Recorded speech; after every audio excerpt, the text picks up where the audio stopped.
আমি আবারও বলছি, আজকের সমাজে নারী অধিকার নিয়ে কথা বলা এটা অনেক সহজ।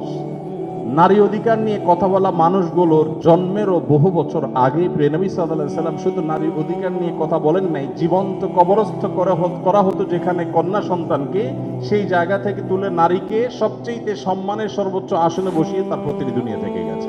বাবার সম্পদে ছেলে যদি 2 টাকা পায়, মেয়ে 1 টাকা পায়, এখানে মেয়ের প্রতি অবিচার করা হয়েছে। আপনারা জানেন এর মতো হাস্যকর একটা দাবি আরেকটি হতে পারে না। কারণ ছেলে বেচারা, এতক্ষণ শুধু মেয়েদের কথা বলছি, আসলে একটু ছেলেদেরকে আমরা দুর্বল হিসেবে দেখি। ছেলে বেচারা প্রাপ্তবয়স্ক হওয়ার পর বাবা মা তার ভরণ পোষণ দিতে বাধ্য নন। যদি বাবা মা বলেন যে তুমি প্রাপ্তবয়স্ক হয়ে গেছো, তোমার চাল ডাল তুমি জোগাড় করো, বাবা মা সেটা বলতে পারেন, সে রাইট তাদের আছে। বিয়ে এখনো বেচারা করে নাই, মাত্র প্রাপ্তবয়স্ক হয়েছে। এরপর প্রাপ্তবয়স্ক হওয়ার পর যখন বিয়ে শাদী চিন্তা করে, বাপ মা এটা বলতেই পারেন যে বাবা তোমার বিয়ে শাদীর টাকা তুমি জোগাড় করো, আমি তোমার বইয়ের গহনা কিনে দিব, মোহর জোগাড় করব, তোমার খরচ খরচা দিব। এটা বাবা মা করতে বাধ্য নন শরীয়তের দৃষ্টিকোণ থেকে, ছেলেরটা ছেলেকেই জোগাড় করতে হবে। আপনাদের অনেকগুলো প্রশ্ন আমার কাছে আসছে, এর মধ্যে সবচেয়ে কমন যে প্রশ্ন বারবার এসেছে সেটা হলো যুবকদের প্রশ্ন, বাবা মা বিয়ে দিতে চায় না, আমরা কি করব?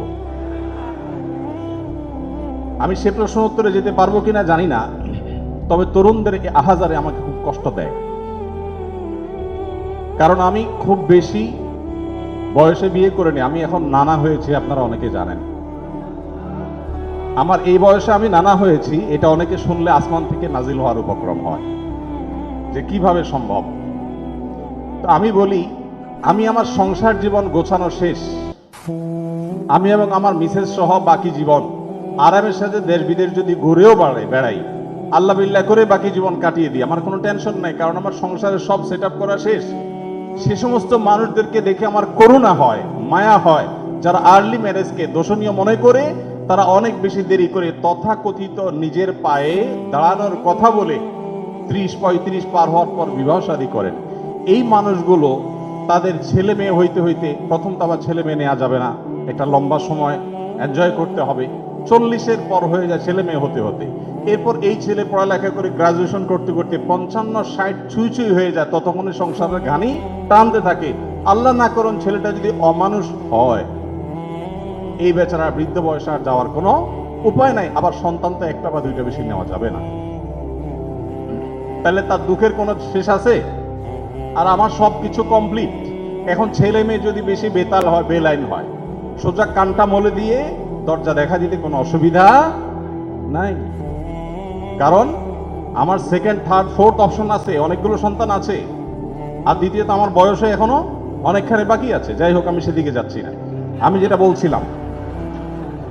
বলছিলাম সেটা হলো, ছেলেদের এই বেচারাদের যে অসহায়ত্ব, এটার কথা কেউ বলে না। দেখেন, আমিও নারীদের ওয়াজি করে গেলাম, ছেলেদের অসহায়ত্বের কথা একটু বলি। এই বেচারারা যতদিন বাবার সংসারে থাকবে, তোমার ঘানি তুমি টানো, বাবা মা বাধ্য না।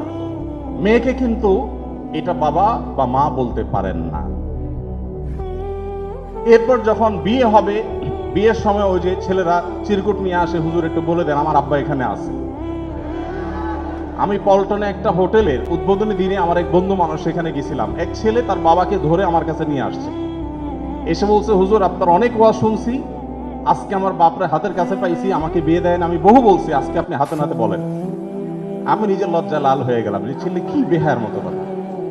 যাই হোক, তো এই বেচারারা বিয়ে করতে যাবে, বাপ বলে যে কি করো তুমি, বিয়ে করবে মানে টাকা কামাই করো। মেয়েদের বিয়ের সময় কি বাবা মা এটা বলে তুমি কয় টাকা কামাই করছো তোমার বিয়ে দিব? বলার সুযোগই নাই, রাইটই নাই। এরপরে বিয়েটা যখন হয়ে যায়, এই বেচারা এতদিন নিজের পেট পালা লাগতো, এখন বউয়ের পেট পালো, ছেলে মেয়ের পেট পালো, অর্থাৎ তাদের রিজিকের ব্যবস্থা করো, তাদের উপার্জনের দায় দায়িত্ব তার। নিজের বাবা মা যদি বৃদ্ধ হয়ে যান, অসহায় হয়ে যান, তাদের দায়িত্ব তার। বাপের বাড়ি যাওয়ার সময় বাজারটা তার করতে হয়, শ্বশুর বাড়ি যাওয়ার সময় মিষ্টির প্যাকেটটার টাকাও তাকে দিতে হয়। শতভাগ খরচ ছেলের, শতভাগ খরচ কার? ছেলের। আর বাপের সম্পদে পাবে হলো 2 টাকা 2 আনা, আর মেয়ে পাবে 1 টাকা। তার অন্যের খরচ তো দূরের কথা, নিজের খরচই তার উপরে বর্তায় না। ইসলাম কি তাকে কম দিয়েছে না বেশি দিয়েছে? একজনকে 2 টাকা দিয়ে বাজারে পাঠিয়ে বিরাট বড় ফর্দ দেখাই দিয়েছেন, এতগুলো সব তোমাকে আনতে হবে। আরেকজনকে 1 টাকা দিয়ে বললেন যে তুমি শুধুমাত্র এই টাকা দিয়া যা খুশি তা করতে পারো। তাহলে এই 1 টাকা যাকে দেওয়া হয়েছে তার অধিকার কি কম দেওয়া হয়েছে না বেশি দেওয়া হয়েছে? আল্লাহর সাথে পাল্লা দিলে গোল্লা যাওয়া ছাড়া কোনো উপায় থাকে না। যারা নিজের বিবেক দিয়ে আল্লাহ সুবহানাহু ওয়া তাআলার বিচারকে, বিশ্লেষণকে বিচার করতে চায়, তারা আল্লাহর উপরে ওই যে খোদার উপরে খোদাগিরি বলে, যে সে মূর্খতা ছাড়া আর কিছুই করছে না। আমি শ্রদ্ধা রেখে তাদের প্রতি এটা বলতে বাধ্য হলাম।